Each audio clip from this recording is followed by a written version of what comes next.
Hello everyone, ఎలా ఉన్నారు? Welcome back. The rods ఏ విచర్స్ టేల్ ఇదొక fantasy action movie guys. Recent గా నెట్ఫ్లిక్స్ లో తెలుగు ఆడియోలో స్ట్రీమ్ అవుతుంది.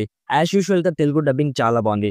ద విచర్ సిరీస్ కి ఇదొక స్పిన్ ఆఫ్ మూవీ. ఇఫ్ మీరు ద విచర్ సీజన్ 3 చూస్తుంటే ఈ మూవీలో ఉండే క్యారెక్టర్స్ ఎవరో మీకు ఒక ఐడియా ఉంటుంది. వాళ్ళ బ్యాక్ స్టోరీస్ ని ఈ మూవీలో ఎక్స్ప్లోర్ చేశారు. ఇఫ్ మీరు ద విచర్ సిరీస్ చూడకపోయినా కూడా ఈ మూవీని చూడొచ్చు. ఈ movie run time 1 hour 20 minutes ఉంటుంది.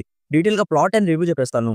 అంతకుముందు మీరు మన ఛానల్ని ఫస్ట్ టైం విజిట్ చేస్తుంటే ఒకసారి కాంటెంట్ చెక్ చేయండి. నచ్చితే సబ్స్క్రైబ్ చేసి బెల్ నోటిఫికేషన్స్ కూడా ఆన్లో పెట్టుకోండి.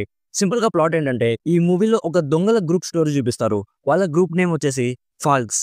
సో వాళ్ళు వేరే వేరే ఊర్లకు వెళ్ళి దొంగతనాలు చేసి ఆ డబ్బులతో ఎంజాయ్ చేస్తూ ఉంటారు. సో ఆ గ్రూప్ లో ఉండే అందరికి ఒక సాడ్ ఫ్లాష్ బ్యాక్ ఉంటుంది. ఇది అన్ని మూవీస్ లో కామన్ అయిపోయింది.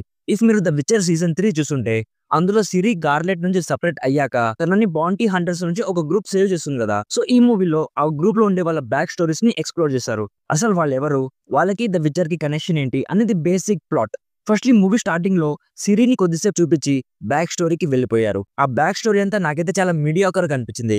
లైక్ మనం చాలా మూవీస్ లో చూసాం కదా, ఒక గ్రూప్ ఉంటారు, దొంగతనాలు చేసి బ్రతుకుతూ ఉంటారు. సేమ్ టు సేమ్ ఈ మూవీలో కూడా అదే రొటీన్ ఉంటుంది. స్టోరీ నాకైతే అసలు గ్రిప్పింగ్ గా అనిపించలేదు.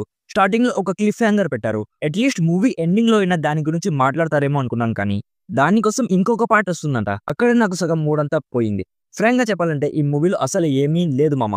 నాకైతే అసలు నచ్చలేదు. అసలు ఈ ఫారిన్ వాళ్ళకి ఈ రెయిన్బో సింబల్ అంటే ఎందుకు ఇంత పిచ్చో నాకు అర్థం కావట్లేదు. ప్రతి మూవీలో ఒక క్యారెక్టర్ అయినా తేడా పెట్టకపోతే వాళ్ళకి ముద్ద దిగదేమో. ఇందులో కూడా కొన్ని క్యారెక్టర్స్ ఉంటాయి, అది చాలా ఫోర్స్డ్ గా అనిపించింది. ఈ మూవీని 2 parts గా డివైడ్ చేయకుండా 2 hours ఒకే మూవీగా తీసుండొచ్చు, కానీ అలా చేయలేదు. సేమ్ ఇలాగే విచర్ సీజన్ 4 కూడా బొక్క పెట్టారు. టెక్నికలీ మూవీ బాగుంది. లైక్ సెట్స్ కానీ, లొకేషన్స్ కానీ, కాస్ట్యూమ్స్ కానీ, ప్రొడక్షన్ వాల్యూస్ కానీ ఇవన్నీ బాగున్నాయి, కానీ గ్రిప్పింగ్ స్టోరీ అస్సలు లేదు గైస్. సో ఇఫ్ మీరు ద విచర్ సిరీస్ చూస్తుంటే జస్ట్ టైం పాస్ కోసం ఒకసారి ట్రై చేయొచ్చు. లేదు బ్రో, ద విచర్ సిరీస్ నేను చూడలేదు అయినా ఈ మూవీ చూడొచ్చా అంటే వద్దు, మీ టైం వేస్ట్ చేసుకోకుండానే చెప్తా. ఓవరాల్ గా నా సైడ్ నుంచి recommended 40% as a time waste experience. Adult content ఏం లేదు, కానీ కొన్ని సీన్స్ అయితే ఫ్యామిలీతో చూడలేరు. సో ఇది guys the rods movie review. Already ఈ మూవీ మీరు చూస్తుంటే మీకు ఎలా అనిపించిందో కామెంట్స్ లో మాతో షేర్ చేసుకోండి. వీడియో నచ్చితే లైక్ చేయండి. మరిన్ని రివ్యూస్ అండ్ రికమెండేషన్స్ కోసం మన ఛానల్ని ఇప్పుడే సబ్స్క్రైబ్ చేసుకోండి. Thank you so much for watching. Meet you in my next video. By bye guys.